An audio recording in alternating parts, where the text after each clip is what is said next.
Now, Vietnam, what captivates you here? Amazing energy in this country. Everything was going fast. We can see that at the end, everyone is own entrepreneurs somehow. They own their own little business. In France, it's impossible. What insight you have for the tech in Vietnam? Coming from France, coming from Paris? Both process and flexibility and freestyle, I would say, are skills to have, right?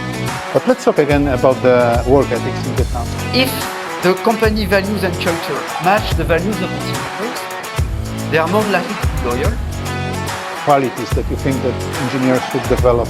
So, I would say that What's your favorite tech tool that improves your productivity at work?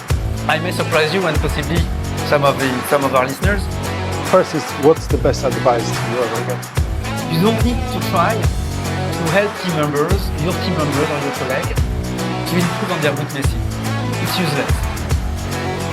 What you should do is help them to improve their strengths. Hello and welcome to the next episode of the CTO show by TechVibe.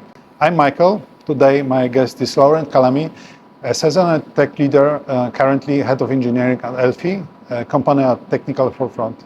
Maybe you start by sharing some facts from your professional past. Well, thank you, Michael, for inviting me.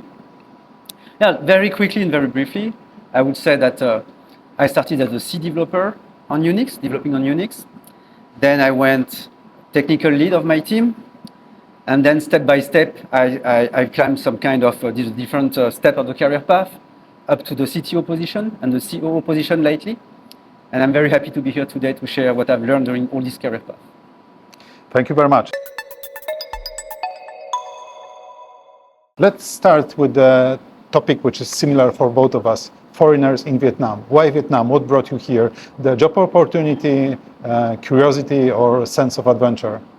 Well, actually, it's a bit of all of this. I have the chance, so in the past I was a CTO at Wunderman France in Paris, and I was working with a company who was settled in Vietnam, in Ho Chi Minh, and they were working with me as partners on a proposal for a client in London. Right? So we didn't win this proposal, but we appreciate each other during the way we have been working together. And then one of the founders of this company, Baiko Group, came to Paris, invited me for lunch just to discuss about business. And I think we get very well together. And at the end of the lunch, so we were having a little bit of drinks and blah, blah. He said, "Hey, Laurent, would you love to come to Vietnam to work with us?" So I knew at that time they had a CTO because I was in contact with their CTO at that time. And I was CTO of Wunderman. So I say, "Look, David, it's very nice. Thanks for offering. When your CTO leave Baiko, if one day it happens, yeah, don't hesitate to call me back. We can discuss about that." And then 2 weeks after, he said, "Hey, Laurent, are you available for lunch?" So I said, "Yeah, sure, David. Let's have a lunch together." So we have lunch, a second lunch together, and he said, "Laurent, actually, I'm not proposing you a CTO position in our company. I am proposing you and offering you a COO position. Would you like to join?" And I say, "Wow, that's amazing. Is it based in Vietnam?" "Yes, it's based in Vietnam." So this was the trigger of this moment. And then after that, back home, of course, I said, "Wow, that's great, but I have my career path in France. I know very well the team in France. I know the landscape. I know the competitors, whereas I don't know anything in Vietnam, right?" And I say, on the other hand, I am Vietnamese. I don't know Vietnam. I am also half French, but I know perfectly French, right? And okay, I said, "Okay, what do you have to lose?" And of course, I have never done any kind of a serious professional mission outside of France, right? I've been doing all my career path in France. So I said, "Okay, at least you will have an international experience. It will be good to take, right?" So I accepted, right? We discussed a few weeks, and I accepted. So I resigned from Wunderman and I come to Baiko Group. Amazing. Here we are. Amazing. Today. And now, Vietnam, what captivates you here? What aspect of Vietnam you still... So when I arrived, I was really surprised because I felt kind of amazing energy in this country. Everything was going fast, but at the same time, there was a kind of like if we were like 50 years back in the past from someone coming from Paris, right? And it was really cool because I could see people was working very early in the morning with the sunset most of the time, with the sunrise, sorry, and working doing their activity, doing a lot of kind of job that have disappeared for years in France, right? So everybody have a chance to work with any kind of activities. Even we can see that at the end, everyone is his own entrepreneurs somehow. They own their own little business. In France, it's impossible. So it's really impressive when you come from Paris. Because in Paris and in France, we have regulations, blah, blah, blah, blah, blah. We have so many things that we cannot grow our own business like this, right? It's not so easy. And here, the chance is open for everyone. So it surprised me a lot, and I felt it was so nice. And I liked the atmosphere. So yeah, I was. And really what was impressed by the that. biggest challenge for adapting for the local work environment? What was the thing that was difficult for you? So I think I would say the language, right? Because of course we can say the culture, etc. I will come to that point later, but the language is probably the main one. Honestly, when I was in France, I thought my English was correct, right? When I arrived in Vietnam, I realized that my English is not better than anyone else, that we have all different English, some with some Vietnamese accent, some with French accent, some with Spanish accent, whatever, Or Polish. right? Portland accent, Indian accent, every kind of accent. And at the end, this is a challenge because for most of us, it's not our first language. It's a second language, right? So we don't have the full, I would say, landscape of vocabulary to express our ideas, our feeling, etc., right? So we use very kind of restricted vocabulary or dictionary to try to communicate as much as possible. And everyone does that. And because of this and because of our accent, we also do a lot of emails, right? To make sure everything is clear. So at the end, you are working in an environment where you receive hundreds of emails per day, and where you have to make sure that even through the emails, everybody understands the idea. So you need also to communicate verbally. Right? So language was definitely a challenge, because at the end, you can only collaborate efficiently if everything is clear. So clarity was the target. Yeah, I understand it absolutely. Let's talk about more tech industry in Vietnam in general. What insights you have for the tech in Vietnam? Coming from France, coming from Paris, very established technical culture there. What was your observations here and are currently as well? Yeah, that's an interesting question indeed. I think my first feeling, in terms of I was impressed by, is that, so in Pico we were managing a huge project with big teams, etc. And I could see a significant rigor in the way of processing the work, right? Teams were applying the process, every team knew what they have to do, from where up to where, who will take the lead after, etc., right? Everything was smooth, and everything was following a well-known process step by step, right? There was checklists, there was everything. This kind of things is really reassuring as a manager, because it means that everybody you inject in the team, because the process is shared, everybody can jump in at any moment, follow the process, and contribute to the project, right? And step out, etc., etc. So it's very much easy to manage, and of course, it ensures the quality of the delivery at the end. That's why we know that in our industry, software industry, quality management is here for, I would say, 50 years, if not longer, right? In France, we are a little bit different, I think. In France, we are more kind of, okay, let me do it. I know how to do that, right? And we are more freestyle, right? We like process in theory, but in reality, we don't apply so much. We apply reasonably, but not so much, right? And we always try to find some shortcuts here and there, right? I'm not saying it's bad. I'm saying it's different, right? And in reality, if I step back as a manager, when you manage big projects, you are happy that your teams follow processes and are very much structured. And when you manage kind of a smaller project where speed is necessary, where flexibility is necessary, then somehow you love teams that are not scared of anything, are happy to jump into the fire, right? Take this, do that, try their best in a kind of non-orthodox way and make it happen, right? So both both process and flexibility and freestyle, I would say, are skills to have, right? So obviously, Vietnamese culture brings the process kind of mindset and the rigor and the discipline. So I would highly encourage Vietnamese people, if they have this chance, to also work in some other country, to get some influence of the other culture, and to be in some area more flexible, willing to take risks, etc., etc. Right? And both together, it will create kind of amazing skills. For sure. Definitely, I believe going abroad, at least for me as well, was an experience that broadened my horizons and actually the quality of daily work. So that's the path that everyone should follow, at least from my perspective. But let's talk again about the work ethics in Vietnam. So you have so many people here that you work with. How you define the ethics of them? What do you mean by the ethics of them? I'm trying to provoke you a little bit to share how hard they work, how accurate they are in following the tasks. So as long, because as I said, the main problem is English, right? As long as you take the time, and there you should not take any shortcut. As long as you take the time to make sure that everything is clear, where we are, where we want to go, possibly when we have this information, how we want to go there, right? There is less surprise than with a lot of other teams. So I have the chance to work with many kind of different culture teams, like Morocco, Indian team, Malgache teams, other kind of teams. And because of the culture, sometimes you are very surprised by the result or where you are, right?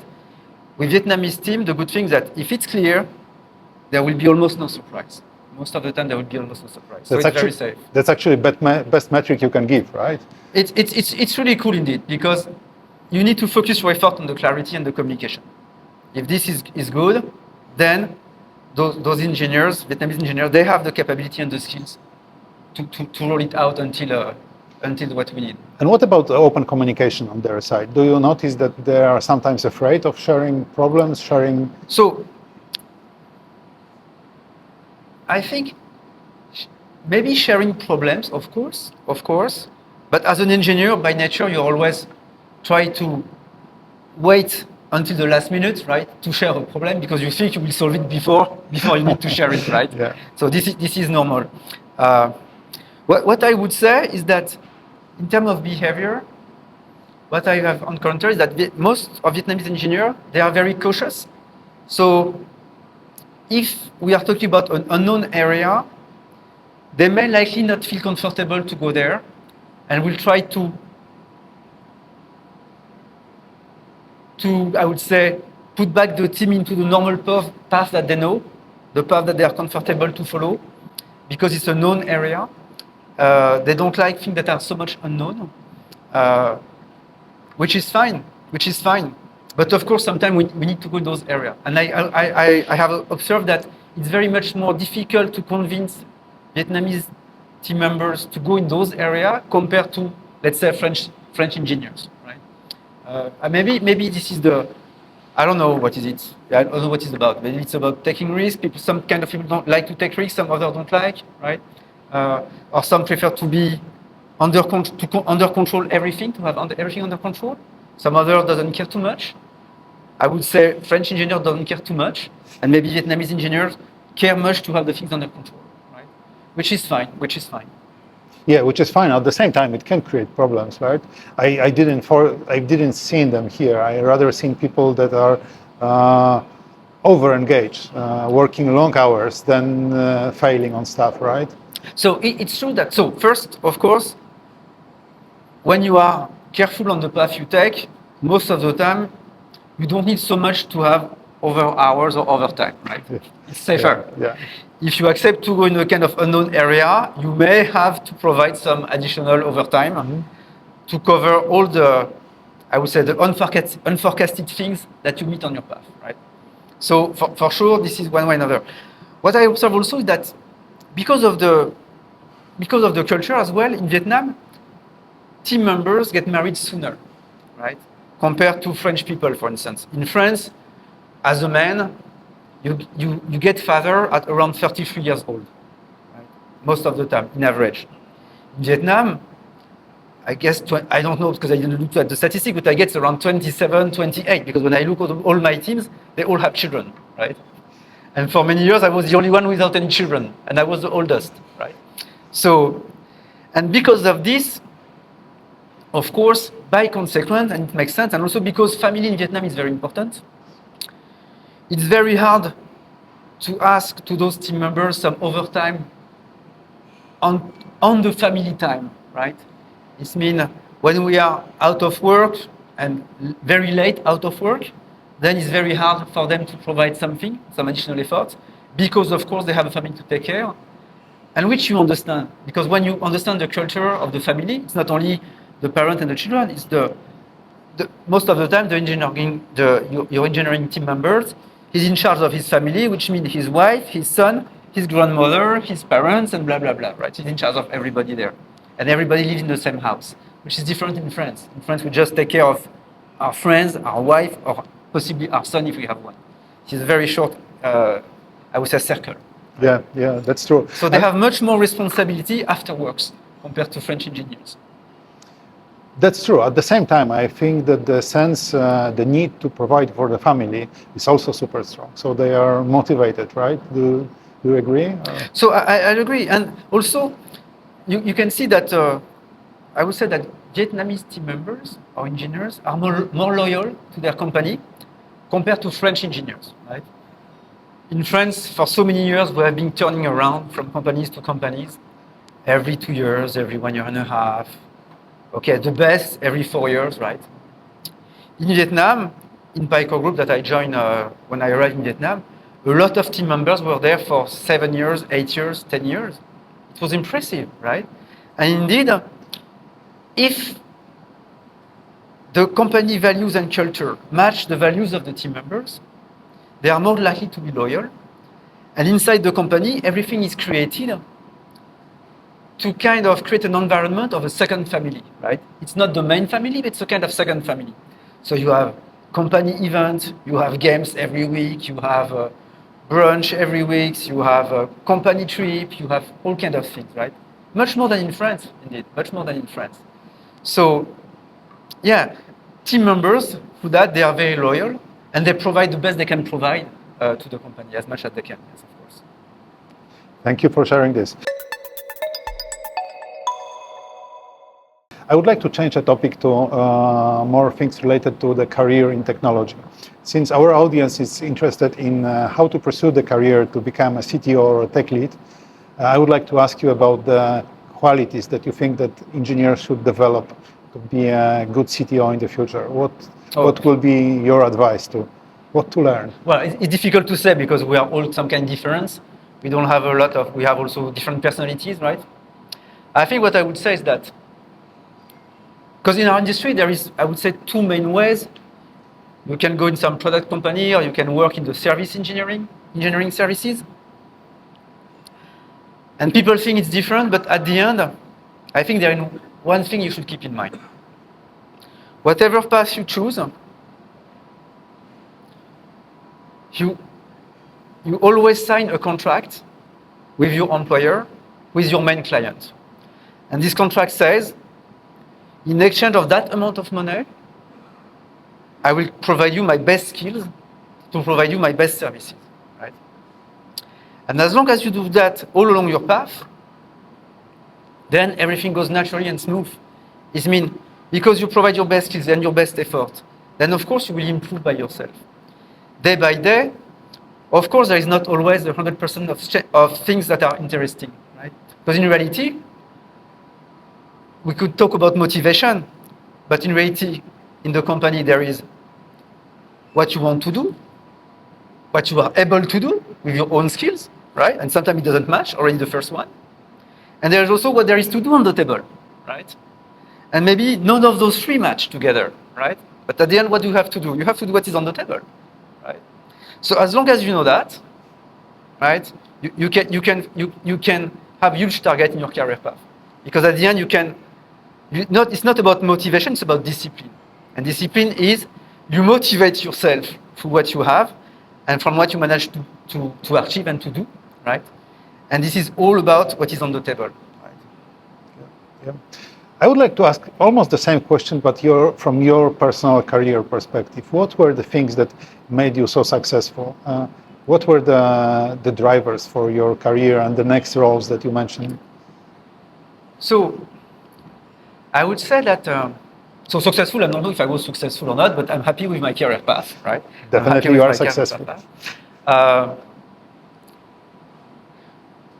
When I started my career, and when I was climbing step by step, I would say the ladder, in France we call that the ladder, the social ladder somehow. Of course, when you work, you find you have the chance to meet some interesting people, and you have also, in this landscape, you also meet a lot of less interesting people, right? Those less interesting people, sometimes they can be your peers, your team members, or some people around and above, right? So the good thing, if you are motivated to climb the scale, is that step by step, the people you don't like, there is less and less, right? There is less and less, they are a little far, they are not under your team because you select your team, right? And they are likely to be less and less above because you are climbing, right? So I think this is a pretty good motivation. And on my side, I was always happy to meet interesting people and try to avoid to meet people with who I constantly disagree, right? So I think this is what pushed me first to climb, and I was happy with that path. And I have the chance to meet, yes, the relevant people and opportunity. I have also the chance to always provide the best I could provide, and it happens often to me that some managers, high-level managers, when they left my company, they will go to another company, and they'll call me after 3 or 6 months to ask me if I want to join, right? So they always provide me a kind of help in this career path as well. Yeah, that's best proof of your skills. Thank you.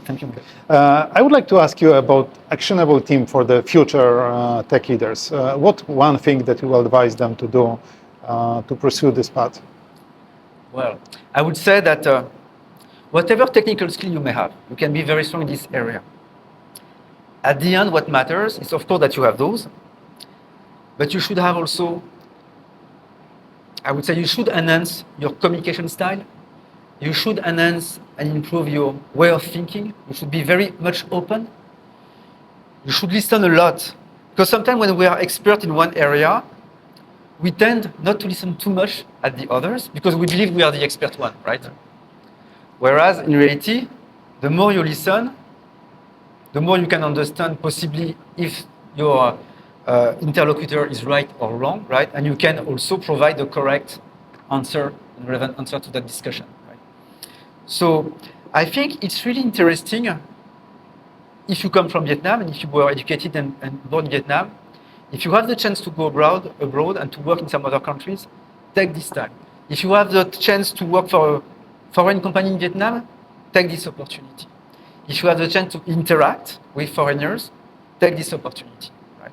Because the more you do that, the more you will be influenced by other cultures, other way of thinking, and other way of communicating. And this is very important. Yeah, I'm convinced that's the right path. So thank you very much for this. The last section of our interview at CTO Show is just few rapid questions that I would like simple answers from you to our audience. And it starts with a very simple one. What's your favorite tech tool that improves your productivity at work? So I may surprise you and possibly some of our listeners, because coming from the development, I would say people may expect whatever kind of high-tech tools, right? In reality, through the years, there is only one tool that I've been constantly using. It's Excel, right? When I was doing some whatever kind of test, I was using Excel to follow the test case, calculate the test coverage, etc. When I was managing some tech team progress and status, we were following all our activities and tasks and all the questions we had to ask for the client, blah, blah. It was Excel, right? Even today, I'm still using Excel, right? Some years ago, I was using Excel to calculate any kind of profitability at project level, client level, company level, department level, right? Excel is a magic tool because as long as you understand mathematics, mathematics and Excel are the same. They can apply to any kind of semantic, right? So you want to apply Excel on cheese and cakes, you will find a way to apply Excel on cheese and cake, right? I mean, it can apply to anything and to any industry. So I think it's a magic tool. Yeah. Many say that without Excel, all corporate world will die next day. Thanks for that. The next question is about your career path. If you will be not a tech leader, what path you will pursue?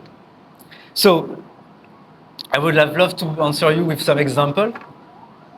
I think I followed the only career path that I could do, right? So because it matches with my personality, it matches with what I could do and could provide when I started to work. When I was a student, I love mathematics, I love logics, I love stuff like this, right? And going into the software industry to develop, to do some algorithm, it was perfectly matching. And then step by step, of course, the challenge changes, but at the end, you keep on the same kind of spirit, and you also in an environment with kind of similar people, right? Even coming from different background. So I think I'm happy to have done this job. I'm happy to have this opportunity, and I think this is the only one I could do. That's great. Next question is very generic. What you are most grateful for? I think I'm grateful to have the chance to come to Vietnam. Because if I didn't have this chance, I may have stayed in France, because my career path was pretty reasonable and cool in France. I was also known by different web agencies, the biggest communication companies in France. So it would have been easy to stay there, right? And coming here, so I thought first I was going to stay in Vietnam for 4 years and say, okay, it will give me an international experience, and I will come back to France with that experience. I'm here for more than 10 years now, and I'm willing to stay. So I will very probably finish my career path in Vietnam. And I'm very happy for that. I have built also my family here. So I have a wife, Vietnamese wife, a kid with 75% Vietnamese, who speaks Vietnamese and speaks English and doesn't speak French. So thank you for this opportunity, I would say.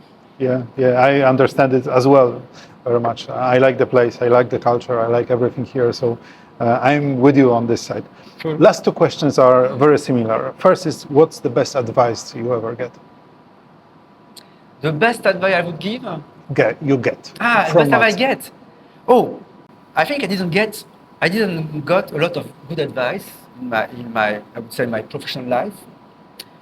But very recently, because I've been working for more than 30 years now, very recently, in the last 10 years, I don't remember exactly when, one guy told me, you know, Laurent, you don't need to try to help your team members or your colleague, to improve on their weaknesses.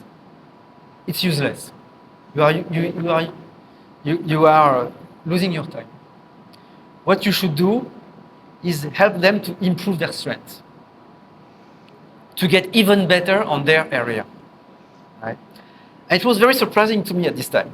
Because when you're a young manager, first also, of course, you fix some target to your team members, you have the evaluation process, and then you say, oh, you are weak here, you should improve there. Oh, you are good here, that's good, blah, blah. Oh, here you should improve also your English, take some English lesson, or you should learn security, I will provide you training, blah, blah, right? So as a young manager, you always try to cover the weakness of your team members and to help them to grow there. But in reality, what I observed is that this advice that I received 10 years ago around that was really true, because whatever you try on the weaknesses of your team members or even friends, you can spend a number of hours. They will improve by 5% or 10% because it's not in their nature. So you are trying to put someone to go and to force him to go against nature, which is very, very hard. It's a tremendous effort and a tremendous amount of time. If you go, I don't know, if the guy is able to, let's say, dribble, like playing basketball and dribble, okay, he dribbles so well, then okay. Let's make him dribble faster, change the rhythm, play different kind of game, look at because you can build on that, because the guy has the skills, so you can have higher targets, right? So at the end, and it's more interesting for everyone. It's more interesting for the team members, it's more interesting for you. Because there is nothing more boring to teach someone who is beginner in one area. That's really surprising, I have to say. But the more you explain to me, it makes sense. And our audience, you need to really think about this. The advice, I think it's worth considering at least that you support your people around you with those areas when they are strength. They already have some skills and they may be world champs, right? Rock stars. Exactly. You can push the barriers further, get the challenge higher. You can enjoy. Yeah. And the last question we're left with is the worst advice you ever got. Ooh. I would say, for sure, I received some, right? I received some because around you there is always someone to give you an advice, right? He doesn't know the context, he doesn't know all the parameters, but he gives you the advice, right? So there is a lot of people like this. I would say I don't remember any because, when you receive such advice, okay, you are polite, you listen to the advice, you say thank you, you switch to something else, and then you forgot the advice, right? So I don't have any to share. Best approach. I would like to adapt it as well. Sometimes it's hard. It stays somewhere and bounce back. Laurent, thank you very much. We really appreciate sharing all your valuable insights for the Vietnamese culture, world ethics here. And we engage our viewers to follow Laurent at his work and beyond. Thank you very much. Thank you, Michael. Thank you.